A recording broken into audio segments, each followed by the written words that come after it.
చెప్పినా నేను పట్టించుకోలేదు. Review of toxic Telugu dub movie.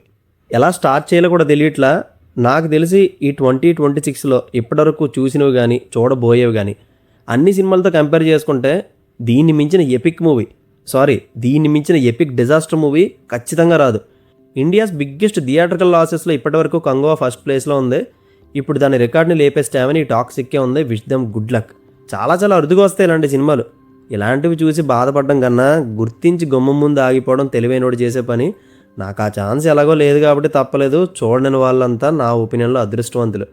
కావాలంటే మీరు గేమ్ చేంజర్ ఒక 25 సార్లు, బ్రహ్మోత్సవం ఒక 20 సార్లు, శక్తి ఒక 15 సార్లు, అజ్ఞాతవాసి ఒక 10 సార్లు చూసేయచ్చు. కానీ ఈ మూవీని భరించడం మాత్రం చాలా కష్టం.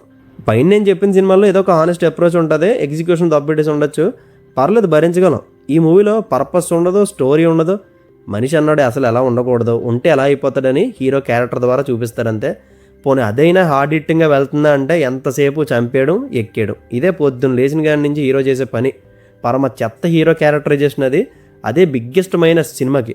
అసలు క్యారెక్టర్ పర్పస్ ఇది అని 3.5 గంటల సినిమాలో ఒక్క సీన్లో కూడా కన్వే చేయరు. అయితే తాగుతాడు, లేదంటే ఒక అమ్మాయిని చూసి దాని వెనకపోతాడు, ఎలివేషన్లు స్లో మోషాట్లు ఇచ్చుకోవడానికి చంపుతుంటాడు. పోనీ ఆ గొడవలు, వైలెన్స్ దేనికిరా, దీని వెనక స్టోరీ ఏమైనా ఉందా అంటే అది కూడా మనకేం అర్థం కాదు. ఫస్ట్ నుంచి చివరి వరకు చాలా ఫైట్లు జరుగుతాయి. ఎవడి తాలూకో స్టోరీకి వాడికి లింక్ ఏంటో తెలియదు. మేబీ వాళ్ళు చెప్పు ఉండొచ్చేమో కానీ మనకు అస్సలు రిజిస్టర్ అవ్వదు.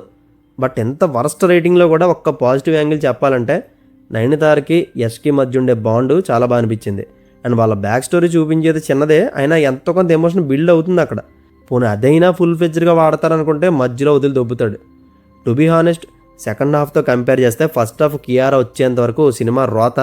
బట్ ఎప్పుడైతే కియారా ఎంటర్ ఇస్తుందో అక్కడ నుంచి ఇంటర్వల్ వరకు బాగానే అనిపించింది.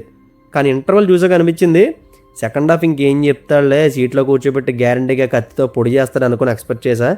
ఎగ్జాక్ట్గా అదే జరిగింది. Worst second half.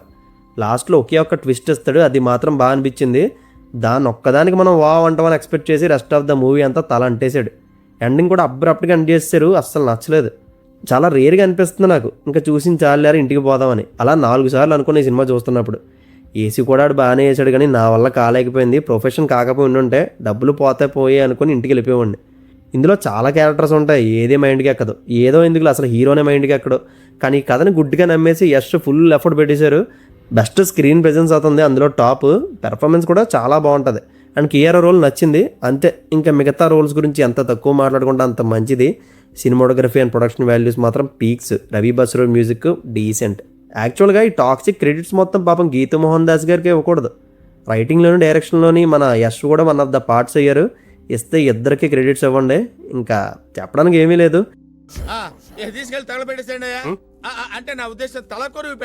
ఇంట్లో ఏదైనా గొడవ మీకు ఒక 3 గంటలు ఎవరికి కనిపించకుండా దాక్కుందామంటే శుభ్రంగా తినేసి టాక్సిక్ థియేటర్కి వెళ్ళండి, మంచిగా స్లీప్ వేసేయచ్చు. మరి దీనికి నేను ఇస్తున్న rating 1.75 out of 5. See you in the next video. Take care friends. Thank you. Tata.